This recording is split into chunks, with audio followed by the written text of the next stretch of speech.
अस्सलाम वालेकुम जी। वालेकुम सलाम। मैं थोड़ा मेज़बान डॉक्टर इफ्तिखार एनिमल पॉइंट आर खड़े तो जिस तरह तुम जानते हो हर रोज़ मैं थोड़े वास्ते जानवर अच्छे तो अच्छे जानवर लियावन की कोशिश करना तो इस तरह ही अज एक गां हैगी साहिवाल की भाई होरें ने मैनू पता लग्या सी फोन किया दसिया सी किस तरह दसिया माशाअल्लाह गां भी उस तरह है। पहले तुहानू जानवर दिखा दईए फिर आप मालक नाल सारियां गल्लां पुछांगे दसांगे भी की हिसाब है की किताब है। माशाअल्लाह बड़ी अच्छी गां है, पहला सूआ सूई है, प्योर साहिवाल की गां हैगी है। दो चवाइयां हो गई ने, तीसरी चवाई अजे तक इनकी होनी है। मूँह दे विचों चौगी दस रहे ने, आप मालिक तो सब कुछ पुछांगे।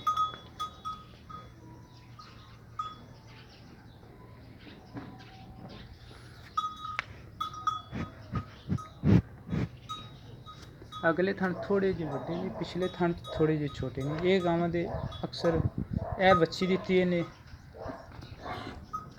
माशाअल्लाह, बच्ची भी प्योर साहिवाल दी हैगी।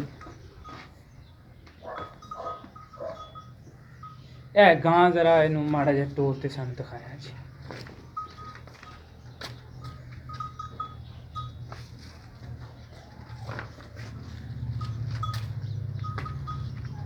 ले आओ बच्ची, ले आओ।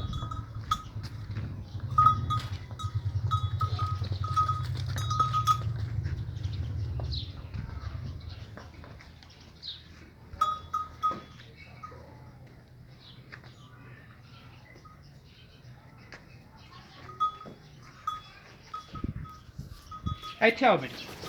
अस्सलाम वालेकुम भाई जी, कदों सूई ਤੁਹਾਡੀ गां? ਇਹਦੇ ਦੋ ਚਵਾਈਆਂ ਹੋ ਗਈਆਂ ਨਾ, ਤੀਸਰੀ ਚਵਾਈ ਤੇ ਦੋ ਚਵਾਈਆਂ ਹੋ ਗਈਆਂ ਨੇ, ਤੀਸਰੀ ਚਵਾਈ ਹੋਣੀ ਹੈ। ਤੇ ਇਹ ਮੂੰਹ ਦੇ ਵਿੱਚੋਂ ਕਿਵੇਂ ਹੈਗੀ? ਇਹ ਚੌਗੀ ਮੂੰਹ ਦੇ ਵਿੱਚੋਂ ਚੌਗੀ ਚੌਕੀ। ਤੇ ਕਿੰਨਾ ਦੁੱਧ ਕੀਤਾ ਇਹਨੇ? ਹੁਣ ਆਇਆ ਨੇ ਗਿਆ 5 ਕਿਲੋ ਇੱਕ ਟਾਈਮ ਪਹਿਲੀ ਚਵਾਈ ਤੇ ਇਹਨੇ ਕਿੰਨਾ ਦਿੱਤਾ? ਪਹਿਲੀ ਚਵਾਈ ਤੇ ਤਾਂ ਲੋੜਾ ਤੱਕ ਟਾਈਮ ਹੈ ਲਾਵਾ ਤੇ ਹੁਣ ਅਜੇ ਨਹੀਂ, ਬੱਚੇ ਨੂੰ ਚੰਗਾ ਤੇ ਠੰਡਾ ਦੁੱਧ ਠੰਡਾ ਬੱਚੇ ਨੂੰ ਪਿਆ ਤੇ ਠੰਡਾ ਦੁੱਧ ਇੱਕ ਟਾਈਮ ਦਾ 5 ਕਿਲੋ ਇਸ ਟਾਈਮ ਹੈਗਾ ਹੈ। ਇੱਕ ਜਿਹੜੀ ਪਹਿਲੀ ਚਵਾਈ ਹੋਈ ਉਹਦੇ ਚ ਮਾਸ਼ਾਅੱਲਾ ਬੜਾ ਫਿਰ ਇਹਨੇ ਜ਼ਿਆਦਾ ਹੀ ਦੇਣਾ ਸੀ ਤੇ ਅੱਜ ਅਜੇ ਤੱਕ ਇਹਦੀ ਚਵਾਈ ਹੋਣੀ ਹੈ।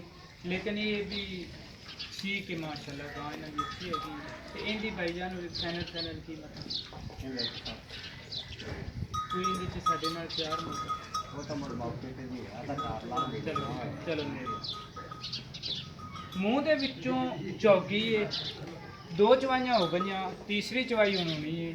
5 ਲੀਟਰ ਇਹਨੇ ਦਿੱਤਾ ਹੈ ਦੂਸਰੀ ਚਵਾਈ ਦਾ। ਪਹਿਲੀ ਚਵਾਈ ਦੇ ਵਿੱਚ ਥੋੜਾ ਜਿਹਾ ਦੁੱਧ ਜ਼ਿਆਦਾ ਹੈਗਾ ਸੀ ਇਹਦਾ ਤੇ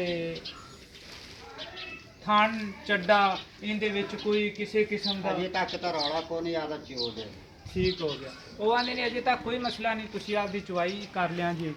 ਤੇ ਮਾਸ਼ਾਅੱਲਾ ਗਾਂ ਇਹਨਾਂ ਨੇ ਕਿਸ ਤਰ੍ਹਾਂ ਮੈਨੂੰ ਫੋਨ ਤੇ ਦੱਸੀ ਸੀ, ਮੈਂ ਆ ਤੇ ਦੇਖੀ ਉਸੇ ਤਰ੍ਹਾਂ ਹੀ ਗਾਂ ਹੈਗੀ ਏ। ਇੱਕ ਦਫਾ ਤੁਹਾਨੂੰ ਫਿਰ ਦਿਖਾ ਦਈਏ। ਸਾਡੇ ਨਾਲ ਤੁਸੀਂ ਰਾਬਤਾ ਕਰੋ 0346 87 87 250। ਇਸੇ ਨੰਬਰ ਤੇ WhatsApp ਵੀ ਚੱਲਦੀ ਏ, ਈਮੋ ਵੀ ਚੱਲਦੀ ਏ। ਸਾਡੇ ਚੈਨਲ ਨੂੰ ਜ਼ਿਆਦਾ ਤੋਂ ਜ਼ਿਆਦਾ ਸਬਸਕ੍ਰਾਈਬ ਕਰੋ, ਬੈਲ ਆਈਕਨ ਦਾ ਬਟਨ ਜ਼ਰੂਰ ਦਬਾਉਂਦੇ ਰਹੋ ਕਿਉਂਕਿ ਕੁਛ ਨਾ ਕੁਛ ਸਾਡੀ ਵੀ ਹੌਸਲਾ ਅਫਜ਼ਾਈ ਹੋ ਸਕੇ। ਤੇ ਇਨਸ਼ਾਅੱਲਾ ਅਗਲੀ ਵੀਡੀਓ 'ਚ ਮਿਲਨੇ ਇਸ ਤੋਂ ਵੀ ਅੱਛੇ ਜਾਨਵਰ ਨਾਲ। ਪਾਕਿਸਤਾਨ ਜ਼ਿੰਦਾਬਾਦ।